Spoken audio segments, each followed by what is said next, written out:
സംസ്ഥാനത്തെ ആരോഗ്യമേഖലയോടുള്ള സർക്കാർ അവഗണനയുടെ കൂടുതൽ കണക്കുകൾ പുറത്ത്. മുൻ സാമ്പത്തിക വർഷം ആരോഗ്യവകുപ്പിന് പ്രഖ്യാപിച്ചതും അനുവദിച്ചതുമായ തുകകളിൽ വൻ അന്തരമുണ്ട്. ആരോഗ്യവകുപ്പിന് കീഴിലുള്ള വിവിധ ഉപവകുപ്പുകൾക്കും സ്ഥാപനങ്ങൾക്കും 2024-25 സാമ്പത്തിക വർഷം അനുവദിച്ചത് പ്രഖ്യാപിച്ചതിന്റെ പകുതിയിലും താഴെ വിഹിതമാണ്. 10 വിഭാഗങ്ങളിലെ 94 പദ്ധതികളിൽ നിന്നും സർക്കാർ വെട്ടിക്കുറച്ചത് 240 കോടിയോളം രൂപ. ജനം എക്സ്ക്ലൂസീവ്. സംസ്ഥാനത്തെ ആരോഗ്യമേഖലയുടെ വികസനത്തിനെന്ന പേരിൽ കോടികൾ പ്രഖ്യാപിക്കുന്നത് എല്ലാ ബജറ്റിലെയും പതിവ് രീതിയാണ്. എന്നാൽ പിന്നീട് പുനഃക്രമീകരണം എന്ന പേര് പറഞ്ഞ് പ്രഖ്യാപിച്ചതിൽ നല്ലൊരു ശതമാനവും വെട്ടിക്കുറയ്ക്കുകയും ചെയ്യും. 2024-25 ബജറ്റിലും ഇത്തരത്തിൽ സർക്കാർ നടത്തിയത് കടും വിട്ട്.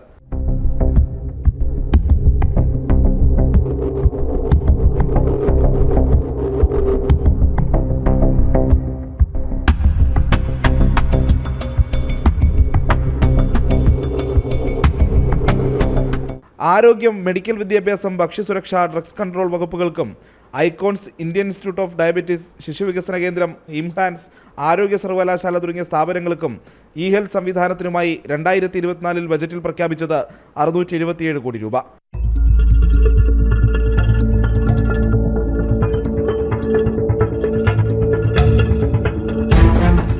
പിന്നീടാണ് കടുംവെട്ട് നടത്തിയത്. 2025 മാർച്ചിൽ ആരോഗ്യമന്ത്രി നിയമസഭയിൽ നൽകിയ മറുപടി പ്രകാരം പുനഃക്രമീകരണം നടത്തിയ ശേഷം അനുവദിച്ചതും വകയിരുത്തിയതുമായ തുക വെറും 627 കോടി. അതായത് സർക്കാർ വെട്ടിക്കുറച്ചത് 240 കോടിയോളം രൂപ.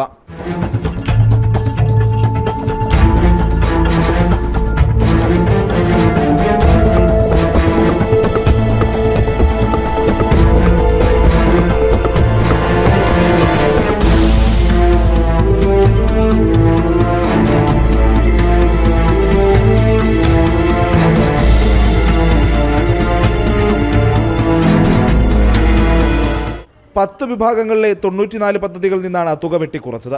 പുനഃക്രമീകരണത്തിന് ശേഷം 1 രൂപ പോലും അനുവദിക്കാതെ സർക്കാർ ഉപേക്ഷിച്ചത് 15 പദ്ധതികൾ. ആശുപത്രികളിലെ ഖരജലമാലിന്യ നിയന്ത്രണം, സ്ത്രീകൾക്കും കുട്ടികൾക്കുമുള്ള ആശുപത്രികൾ, മരുന്നുശാലകൾ, ആശുപത്രികളിൽ ട്രോമ കെയറുകൾ തുടങ്ങിയ പദ്ധതികളാണ് സർക്കാർ പൂർണ്ണമായും ഉപേക്ഷിച്ചത്.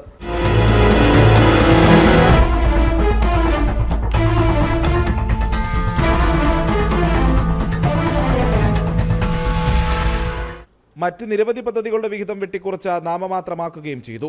ഈ വർഷം മാർച്ച് 3-ന് ആരോഗ്യമന്ത്രി തന്നെ നിയമസഭയിൽ നൽകിയ മറുപടിയിലാണ് ഈ കണക്കുകളുള്ളത്. ആരോഗ്യരംഗത്തെ മുച്ചൂടും മുടിക്കുന്ന വികലമായ സാമ്പത്തിക നയമാണ് സംസ്ഥാന സർക്കാർ പിന്തുടരുന്നതിന് വ്യക്തമായ തെളിവ് കൂടിയാണ് ഈ രേഖകൾ. പ്രജിത് മോഹനൻ, ജനം, തിരുവനന്തപുരം.